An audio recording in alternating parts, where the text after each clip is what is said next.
Hi guys! ഇന്ന് നമുക്കൊരു Christmas vlog കണ്ടാലോ? ഹോസ്റ്റലിലെ ഒരു ക്രിസ്മസ് വ്ളോഗ്. ക്രിസ്മസിന് തലേന്ന് എനിക്ക് നൈറ്റ് ഷിഫ്റ്റ് ആയിരുന്നേ. നൈറ്റ് ഷിഫ്റ്റ് കഴിഞ്ഞിട്ട് ഡ്യൂട്ടി കഴിഞ്ഞ് ഇറങ്ങുന്ന ഒരു സംഭവമാണിത്. ഇത് ഞങ്ങളുടെ ഹോസ്പിറ്റലിൻ്റെ സറൗണ്ടിങ്സ് ആണ്. ഇവിടെയൊക്കെ കുറേ പൂക്കളൊക്കെ ഇപ്പം ഇവിടെ വെച്ച് പിടിപ്പിച്ചിട്ടുണ്ട്. തണുപ്പായതുകൊണ്ട് അത് തന്നെ വളർന്നോളും. ഇവരൊന്നും ഫോളോ അപ്പ് ചെയ്യില്ല. എല്ലാം ഇതുപോലെ പിടിപ്പിക്കും. എല്ലാം നശിച്ചു പോവുകയും ചെയ്യും. ഈ മഞ്ഞ പൂച്ചെടി കാണാൻ എന്ത് ഭംഗിയല്ലേ! എനിക്ക് ഇതുവഴി പോകുമ്പോൾ ഭയങ്കര ഇഷ്ടമാണ് ഈ മരങ്ങൾ കാണാനായിട്ട്. ഇതൊക്കെ എൻ്റെ കൂടെ ഇന്ന് നൈറ്റ് ഷിഫ്റ്റിലുണ്ടായിരുന്ന എൻ്റെ കൊളീഗ്സാണ്, നമ്മുടെ മലയാളികൾ. നമ്മളുടെ ഷിഫ്റ്റിനൊപ്പം നമ്മൾക്ക് ഫ്രണ്ട്സും കൂടെ ഉണ്ടെങ്കിൽ ആ ഷിഫ്റ്റ് കഴിഞ്ഞു പോകാനായിട്ട് വലിയ പ്രയാസം ഉണ്ടാകില്ല. കുറച്ച് കുഞ്ഞി കിളികളിരിപ്പുണ്ട്. അതിനെ ഇപ്പം കാരായി പോയി പറത്തി വിടുന്നതായിരിക്കും. ഹോസ്റ്റലിലെത്തി കുളിയൊക്കെ കഴിഞ്ഞു. ഒരു കാപ്പിയൊക്കെ ഇട്ട് കുടിച്ചു. ഇന്ന് ഞങ്ങൾക്ക് മുട്ടയായിരുന്നു കിട്ടുന്നത്.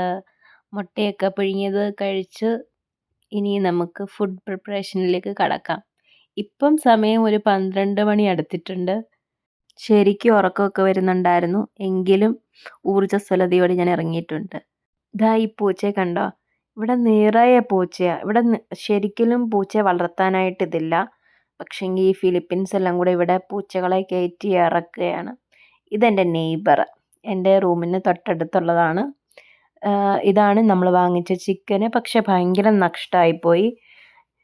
ഇവിടെ നമ്മൾ ആദ്യമായിട്ടാണ് ചിക്കൻ വാങ്ങുന്നത്. മിരിയമാണ് പോയി വാങ്ങിച്ചത്, എൻ്റെ റൂംമേറ്റ്. കഷ്ണിച്ച പീസ് നോക്കി വാങ്ങിച്ചതാണ്. പക്ഷേ അതിനകത്ത് ഒരു കാലൊന്നും ഉണ്ടായില്ലായിരുന്നു. ക്വാണ്ടിറ്റി ഭയങ്കര കുറവായിരുന്നു. എൻ്റെ പഴയ റൂംമേറ്റിനോട് ചോദിക്കണം, ചേച്ചി മിക്കപ്പോഴും ചിക്കൻ വാങ്ങുമായിരുന്നു, അത് എവിടുന്നാണ് വാങ്ങുന്നതെന്ന്. എന്തൊരു വലിയ ഉള്ളിയാണ് കണ്ടോ, വെളുത്തുള്ളി.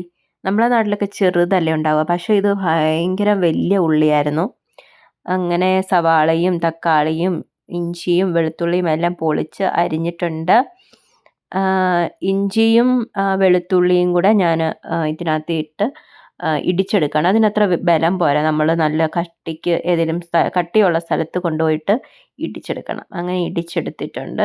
എനിക്ക് നല്ല ഉറക്കം വരുന്നുണ്ട്. ഇപ്പം ഞാൻ കിടന്നാൽ ഉറങ്ങിപ്പോവും, അതുപോലെ ക്ഷീണമുണ്ട് എനിക്ക്. അവത്തിൽ ഇച്ചിരി വെള്ളം ഉണ്ടായിരുന്നു, അതുകൊണ്ട് ഞാനിങ്ങനെ ഒരു കോരുന്ന തവിക്കകത്ത് എടുത്ത് വെച്ചിട്ടാണ് ചെയ്യുന്നത്.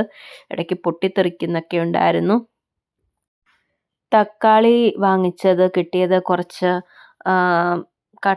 അധികം പഴുത്തിട്ടില്ലാത്ത ടൈപ്പായിരുന്നു. അതുകൊണ്ട് ഞാനിങ്ങനെ ഞെവിടി നല്ല ഇതായിട്ടായിരുന്നു ഇടാറുള്ളത്. അതുകൊണ്ട് അങ്ങോട്ടേക്ക് ശരിക്കും അങ്ങോട്ട് ഞെരടി കിട്ടുന്നുണ്ടായില്ല. അതിൻ്റെ ആ ഒരു നീരും എക്സ്ട്രാക്ട് ചെയ്യാനായിട്ട് ശരിക്കും പറ്റിയില്ല. അത്യാവശ്യം നല്ലതായിട്ട് ഞാൻ ചിക്കൻ കറി വെക്കാറുണ്ട്. വീട്ടിലൊക്കെ ഞാൻ വെച്ചിട്ടുണ്ട്. എല്ലാവരും അമ്മയും ചേച്ചിയൊക്കെ കൊള്ളാം, ഇഷ്ടപ്പെട്ടു എന്ന് പറയാറുണ്ട്. പക്ഷേ ഈ ചിക്കൻ കറി അത്രയ്ക്ക് അങ്ങോട്ട് ഒത്തിട്ടില്ല. കാരണം എന്തോ അതിനകത്ത് ഈ പോരായ്മകൾ കുറേ ഉണ്ടായിരുന്നു.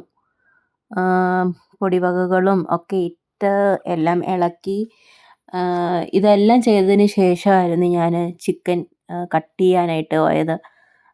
കട്ട് ചെയ്യാനായിട്ട് ഭയങ്കര ബുദ്ധിമുട്ടുണ്ടായിരുന്നു. കട്ട് ചെയ്ത സാധനമായിരുന്നു വാങ്ങിച്ചത്, പക്ഷേങ്കിൽ അത് പിന്നെയും കഷ്ണിക്കണമായിരുന്നു. നമ്മുടെ ചിക്കൻ കറി നല്ലപോലെ തിളച്ചിട്ടുണ്ട്. അതിന് മുകളിലേക്ക് ഞാൻ കുറച്ച് കറിവേപ്പിലയും ഇട്ട് കൊടുത്തു. ഇനി ക്യാരറ്റ് തോരനും അരിഞ്ഞ് ഉണ്ടാക്കിയിട്ടുണ്ട്. ഇത് മിരിയത്തിൻ്റെ വക ചിക്കൻ ഫ്രൈ. അങ്ങനെ ഇവിടെ നമ്മുടെ ഫുഡെല്ലാം റെഡി ആയിട്ടുണ്ട്. ചിക്കൻ ഫ്രൈ, ചിക്കൻ കറി, ക്യാരറ്റ് തോരൻ. ഇതാ ഈ കറി ഉണ്ടല്ലോ, ഇതെനിക്ക് ഭയങ്കര ഇഷ്ടമാണ്. നമുക്കിവിടെ വ്യാഴാഴ്ച ദിവസം മാത്രം ലഞ്ചിന് കിട്ടുന്നതാണ്. അതെനിക്ക് ഭയങ്കര ഇഷ്ടമാണ്. നല്ല നല്ല ടേസ്റ്റാണ്. നമ്മളുടെ ഒരു മസാലക്കൂട്ടിൻ്റെയൊക്കെ ഒരു രുചിയുള്ള കറിയാണ്. ഇതിങ്ങനെ ഇത്രയും കറിയൊക്കെ കൂട്ടി ഫുഡ് കഴിക്കുമ്പോൾ ഉണ്ടല്ലോ ഒരു ഭയങ്കര സന്തോഷമാണ്. നമ്മളങ്ങനെ എല്ലാ ദിവസവും ഇങ്ങനെ കഴിക്കുന്നില്ലല്ലോ. ഇനിയും ഈ ഒരു ഫുഡ് കഴിച്ച് ഇനിയും കിടന്നുറങ്ങുകയാണ് ഞാൻ. ഇനിയും നാളെ രാവിലെ മിക്കവാറും എണീക്കുകയുള്ളൂ. അത്രയ്ക്ക് ക്ഷീണമുണ്ട് എനിക്ക്. പിന്നെ മനസ്സും വയറും നിറഞ്ഞാണ് കഴിച്ചിട്ട് കിടക്കാനും പോകുന്നത്. ഞങ്ങളുടെ ക്രിസ്മസ് ഇത്രയൊക്കെ ഉള്ളൂ. സ്വന്തമായിട്ട് ഫുഡ് പ്രിപ്പയർ ചെയ്ത് കഴിക്കുമ്പോൾ അതൊരു വേറൊരു രസവും കൂടിയല്ലേ. Okay, bye. നെക്സ്റ്റ് ഒരു വീഡിയോ ആയിട്ട് കാണാം. ബൈ.